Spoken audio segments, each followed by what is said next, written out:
Inna dina indallahil Islam.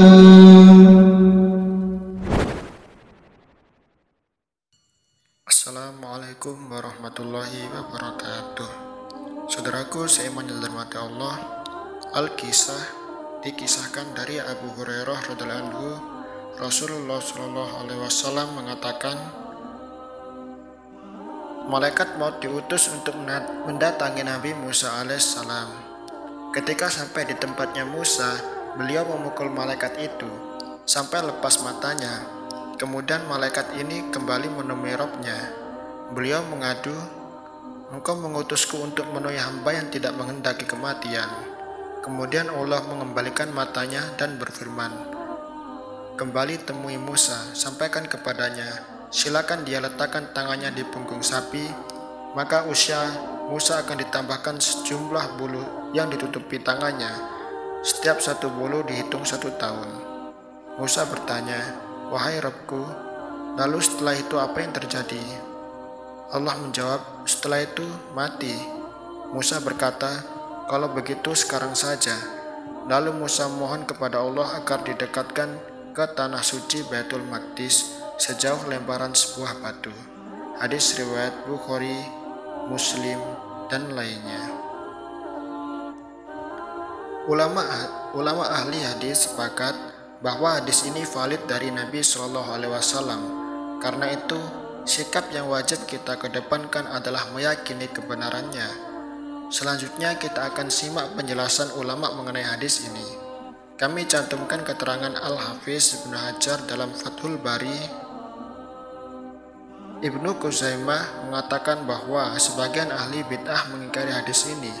Jika Musa tahu bahwa itu malaikat, berarti Musa menghina malaikat maut. Jika beliau tidak tahu bahwa itu malaikat, mengapa Musa tidak diqisas karena telah merusak mata orang? Jawaban untuk pertanyaan tersebut, bahwa Allah tidaklah mengutus malaikat maut untuk menemui Musa agar dia mencabut nyawa Musa ketika itu.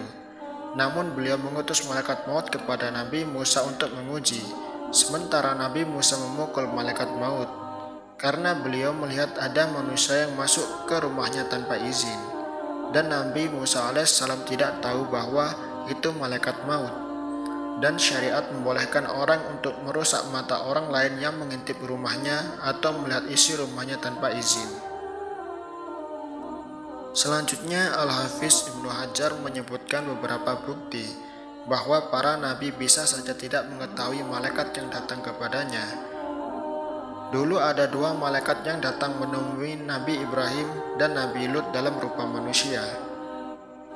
Namun mereka awalnya tidak mengenalnya. Andai Nabi Ibrahim alaihissalam tahu bahwa 2 orang itu adalah malaikat maut, tentu Nabi Ibrahim tidak akan menyuguhkan makanan untuk mereka. Andai Nabi Lut alaihissalam tahu bahwa adalah malaikat, tentu Nabi Lut tidak perlu mengkhawatirkan mereka dari kejahatan kaumnya. Al-Hafiz Ibnu Hajar juga menyebutkan alasan yang lain untuk menjawab mengapa Nabi Musa alaihissalam memukul malaikat maut. Ulama yang lain mengatakan Musa menampar malaikat maut karena beliau datang untuk mencabut nyawa Nabi Musa alaihissalam tanpa memberikan pilihan kepada Nabi Musa alaihissalam. Sebab disebutkan dalam riwayat yang sahih, para nabi tidak akan dicabut nyawanya sampai dia diberi kesempatan memilih untuk mati atau tetap hidup. Karena itu ketika Musa alaihissalam diminta untuk memilih pada kesempatan yang kedua, beliau mau menerimanya.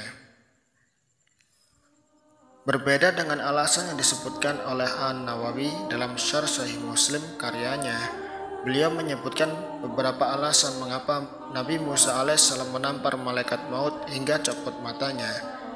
Tidak mustahil jika Nabi Musa alaihissalam telah mendapatkan izin dari Allah untuk melakukan tamparan ini, dan itu sebagai ujian bagi yang ditampar. Dan Allah SWT melakukan apapun terhadap makhluknya sesuai yang Dia kehendaki, serta menguji mereka sesuai yang diinginkan. Sehingga intinya kita wajib menerima kebenaran peristiwa ini. Mengenai alasan dan hikmahnya, kita kembalikan pada keterangan para ulama. Allahu a'lamu bissawab.